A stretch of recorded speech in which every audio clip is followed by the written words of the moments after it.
Love and light from me, Zelda, to you.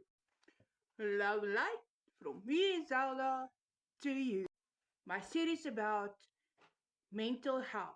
Today we do about inner child. Part 5 of this series. What is inner child? Well, your inner child is a psychological concept representing the emotional, energetical, and a subconscious part of your personality that still holds the memories, wonders, and wounds of your early years. It is not literally a small child that lives inside you, no. It is what happened in your childhood growing up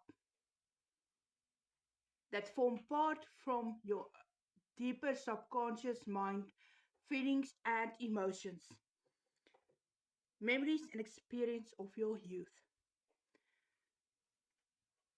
If you see, I read here, it's where I wrote the whole thing because it's a lot. I talk a long time. And I have to be sure about facts because mental health is not something to joke about or make fun with. It is something serious. The past childhood experiences can have a very destructive effect on people's present life. I myself can confess to this. I have inner child wounds from being rejected, being abandoned, being bullied as a child in school. It all has impact even up to today. It made me an overthinker. So it's nothing to be ashamed of. The inner child is seen as the core of the personality that has been molded by directions on how to act, to be loved that the person received in childhood. The inner child represents part of the adult that is still holding on to memories, experiences, and feelings from their childhood.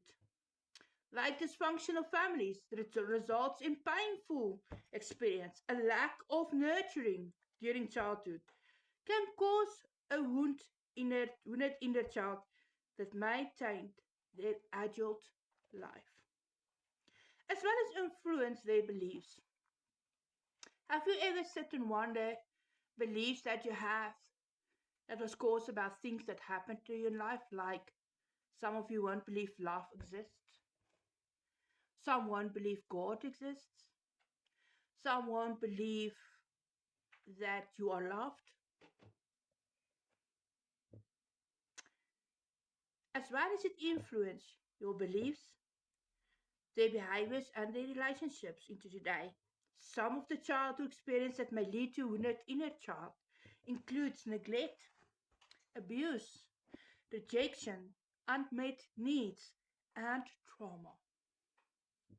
When a child does not receive the emotional support or attention that they need from their caregivers, they may feel abandoned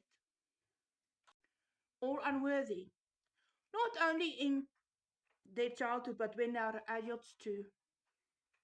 This may lead to an excessive need for external validation rather than being able to provide themselves with the validation that they need from within when they are older. I have issues too. As a child, I was left in hospital. I was mocked. I was bullied. Lies were told to my step parents, which they believed I said when I didn't. Or stories that has been twisted or added things up and come to my step parents, and then they believed them. They didn't help me about the bullying, so I feel abandoned. And even today, I still struggle with it. So if you think you have no inner child healing to do, then you're in denial. When a child needs for stability, love, or affection are unmet, they may carry those feelings of emptiness and insecurity into their adult life. As I told you, it happened to me. When a child experiences or witness traumatic events, I have. Saw my grandpa just before he died. I saw with a friend I grew up with. We were family friend when an uncle of his died there at home. I saw people burn on the farm. I saw bad car accidents, and it stays with me. That trauma stays with me. And so I think that everyone has something that stays with them. From the examples of inner child wounds above, we can see that even though the child grows into an adult, experiences are carried with them. And these wounds are underlying factors that affects their daily functioning as an adult. Adults with a wounded inner child may exhibit the following characteristics: codependency, problems with intimacy and trust, compulsive and addictive behaviors, among many others. Healing the inner child can greatly improve one's experience in life, help one develop in self compassion. How many times do we show compassion to others, but we're very hard on ourselves? We must show our compassion for ourselves as well. Overcome childhood traumas and foster emotional well being. So, how do we do that? You wonder. Well, first, characteristics: emotional core. Number one, holds original feelings of fear, anger, wonder, and excitement from early life. Number two, unmet needs. Carries past lacks or rejections that shapes adults' behavior. As I said, I was adopted. At school, I wasn't accepted. I was really mocked. And just because I was adopted and all the lies some people made, I always stayed alone in a room in a hostel. Weekends, I felt alone. So it carries on.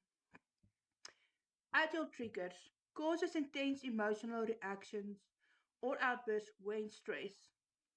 That explains why I stress so easily. Then core characteristics is positive traits, holds joy, deep curiosity, boundless creativity, and pure spontaneity. Wounded aspects is also a core characteristic, carries old fears, angers, and feelings of rejection or neglect when basic emotional needs went unmet in youth. Adult triggers. Adult triggers explains why adults sometimes overreact, feeling intensely hurt by minor conflicts or shut down under stress. So why is inner child work matters for the following? Emotional healing. Number one, help identify the root cause of your current anxiety, perfectionism, or relationship struggles. Number two, self awareness. Connect present day emotional outbursts to past unprocessed events. Number three, personal growth. Promote self compassion by learning how to comfort and reparent one's younger self. So, what's the healing practices? Number one, recognize the present and validate the past youthful feelings. Don't dismiss it. Number two, dialogue.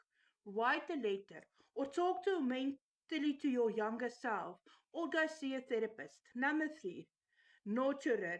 Offer self compassion, safety, and reassurance that were previously missing. Like, follow, and share for the next part. Please interact with me on the comments, but please, no personal DMs. Thank you.